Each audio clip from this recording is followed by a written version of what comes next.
കേരളത്തിലെ പ്രതിപക്ഷ നേതാവായിട്ടുള്ള V D Satheesan ചില വിസ്മയങ്ങൾ ഉണ്ടാകും ഈ തെരഞ്ഞെടുപ്പിന് മുമ്പ് എന്നുള്ളത് പറഞ്ഞിരുന്നു. ആ വിസ്മയങ്ങളിൽ പലതും നമ്മൾ കണ്ടിരുന്നു. ഒന്ന്, ഐഷ പോറ്റി UDF ഭാഗത്തേക്ക് വരുന്നത് നമ്മൾ കണ്ടു. ഇപ്പോൾ ഏറ്റവും പുതിയ വാർത്ത എന്ന് പറയുന്നത് പാലക്കാട് ജില്ലയിലെ പ്രമുഖനായ നേതാവായിരുന്ന ഷൊർണൂരിൽ നിന്ന് 2016 മുതൽ 2021 വരെ MLA ആയിരുന്ന PK ശശി KTDC ചെയർമാൻ സ്ഥാനം രാജിവെച്ചിരിക്കുന്നു എന്നാണ്. KTDC ചെയർമാൻ സ്ഥാനം എന്ന് പറഞ്ഞാൽ നമുക്കറിയാം, അത് പിണറായി വിജയൻ ഗവൺമെൻറ് അദ്ദേഹത്തിന് കൊടുത്തിരുന്നൊരു സ്ഥാനമാണ്. ഏതാണ്ട് 4.25 കൊല്ലം, ഏതാണ്ട് 4 കൊല്ലവും 10 മാസവും ഒക്കെ തന്നെ അദ്ദേഹം ഒപ്പിയിരുന്നു. ഇനി തെരഞ്ഞെടുപ്പിന് ഏതാണ്ട് 2 മാസം ഉള്ളപ്പോൾ മാത്രം അദ്ദേഹം അത് രാജിവെച്ചിരിക്കുകയാണ്.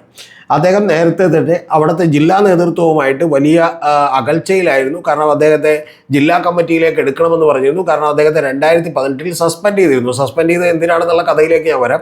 സസ്പെൻഡ് ചെയ്തതിന് ശേഷം അദ്ദേഹത്തെ ഒരു സാധാരണ അംഗമാക്കി നിർത്തുകയാണ് ചെയ്തിട്ടുള്ളത്.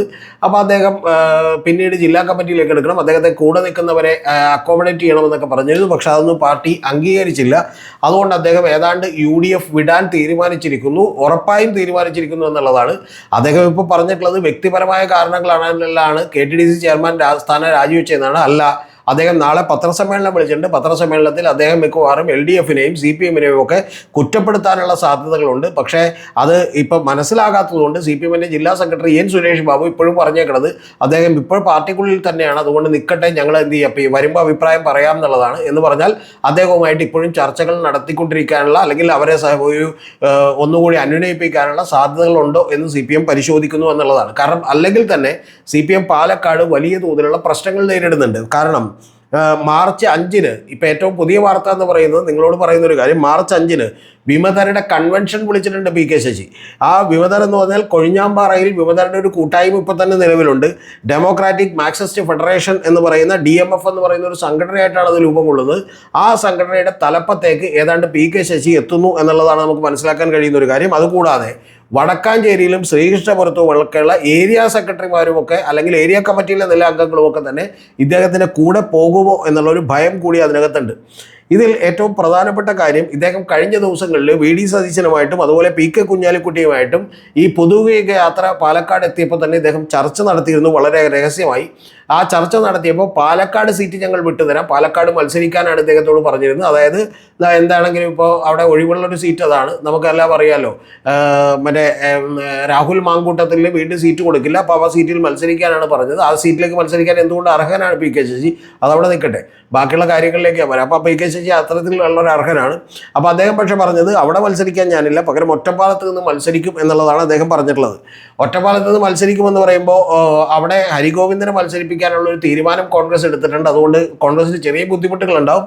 പക്ഷേ എങ്കിൽ പോലും ആ സീറ്റ് കൊടുക്കാനാണ് സാധ്യത. കാരണം അത് പാലക്കാട് ജില്ലയിൽ, അല്ലെങ്കിൽ തന്നെ കനകോലുവിൻ്റെ റിപ്പോർട്ട് നിങ്ങൾക്ക് ഓർമ്മയുണ്ടാവും, പാലക്കാട് ജില്ലയിൽ കോൺഗ്രസ് വളരെ ദുർബലമാണെന്നാണ്.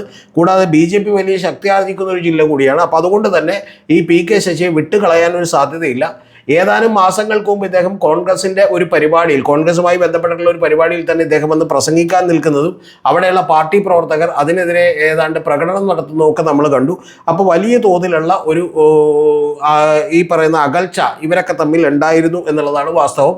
ഇദ്ദേഹം 2016 മുതൽ 2021 വരെ ഷൊർണൂരിൽ നിന്നുള്ള MLA ആയിരുന്നു. ഇതിനിടയിൽ ഇദ്ദേഹത്തെ 2018 പാർട്ടിയിൽ നിന്ന് സസ്പെൻഡ് ചെയ്തിരുന്നു. സസ്പെൻഡ് ചെയ്തപ്പോഴാണ് ഇദ്ദേഹത്തെ ജില്ലാ കമ്മിറ്റിയിൽ നിന്ന് തരം താഴ്ത്തി, ഏറ്റവും ഒടുവിൽ ജില്ലാ നേതൃത്വത്തിൽ നിന്ന് തരം താഴ്ത്തിക്കൊണ്ട് ഇദ്ദേഹത്തെ ഏറ്റവും ഒടുവിൽ താഴെത്തട്ടിലുള്ള ബ്രാഞ്ചിലേക്ക് തരം താഴ്ത്തിയത്. അതിൻ്റെ പ്രധാനപ്പെട്ട കാരണം, ഒരു DYFIയുടെ വനിതാ ലീഡർ ഒരു ആരോപണം ഇദ്ദേഹത്തിനെതിരെ ഉന്നയിച്ചിരുന്നു. ആ ആരോപണം ഉന്നയിച്ചപ്പോൾ PK ശശിക്കെതിരെ മണ്ണാർക്കാടുള്ള CPMൻ്റെ ഏരിയ കമ്മിറ്റി ഓഫീസിൽ വെച്ച് ഈ പെൺകുട്ടിയെ, അതായത് DYFIയുടെ നേതാവിനെ തന്നെ ഇദ്ദേഹം കടന്നു വിളിച്ചുവെന്നും, കൂടാതെ അതിനുശേഷം ഇദ്ദേഹം ടെലിഫോണിലൂടെ നിരന്തരമായി വിളിച്ച് അശ്ലീല സംഭാഷണം നടത്തി എന്ന് പറഞ്ഞ് ഈ സ്ത്രീ പരാതി കൊടുക്കുകയാണ് ഉണ്ടായിട്ടുള്ളത്. ആ പരാതി കൊടുത്തപ്പോൾ ആദ്യം പാലക്കാട് ജില്ലാ കമ്മിറ്റിക്ക് കൊടുത്തു. ആ പാലക്കാട് ജില്ലാ കമ്മിറ്റി അത് മൈൻഡ് ചെയ്തില്ല. പിന്നെ സംസ്ഥാന സെക്രട്ടറി കൊടുത്തു. സംസ്ഥാന സെക്രട്ടറി കോടിയേരി ബാലകൃഷ്ണനായിരുന്നു. എന്നിട്ടും അവിടെ നിന്ന് പരിഹാരമൊന്നും ഉണ്ടായില്ല എന്നുള്ളതാണ് പറയുന്നത്.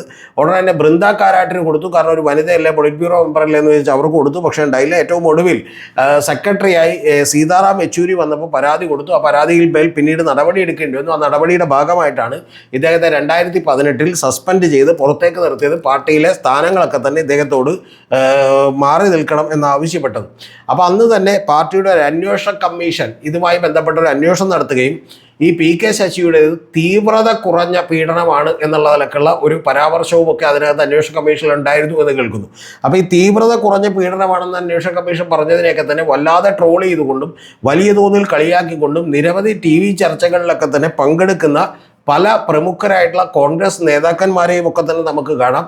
യഥാർത്ഥത്തിൽ ഇത്തരത്തിലൊക്കെ വലിയ തോതിൽ പി കെ ശശിക്കെതിരെ പ്രചരണം നടത്തിക്കൊണ്ടിരുന്ന കോൺഗ്രസ് നേതാക്കന്മാർ ഇനി ഇദ്ദേഹത്തിന് വേണ്ടി വോട്ട് പിടിക്കുന്ന ഒരു കാഴ്ച കൂടി നമുക്ക് കാണേണ്ടി വരും. അല്ലെങ്കിൽ ഇത് യഥാർത്ഥത്തിൽ CPM ന്യായീകരിക്കേണ്ട ഒരു കാര്യമല്ല, പകരം കോൺഗ്രസ് ഇത്തരം കാര്യങ്ങളെയൊക്കെ തന്നെ ന്യായീകരിക്കുന്ന ഒരു അവസ്ഥയിലേക്ക് നമ്മൾ എത്തിച്ചേരും. എന്ന് പറഞ്ഞാൽ രാഷ്ട്രീയത്തിൽ ഒന്നും ശാശ്വതമല്ല എന്ന് പറയുന്നതിൻ്റെ ഏറ്റവും പെർഫെക്റ്റ് ആയിട്ടുള്ള ഒരു എക്സാമ്പിൾ കൂടിയാണ് ഇനി വരാനിരിക്കുന്ന നാളുകളിൽ നമുക്ക് കാണാനുള്ളത്. നിങ്ങളൊന്ന് ഓർക്കണം, പി കെ ശശി ഒറ്റപ്പാലത്ത് നിന്ന് UDF കാൻഡിഡേറ്റായി മത്സരിക്കും.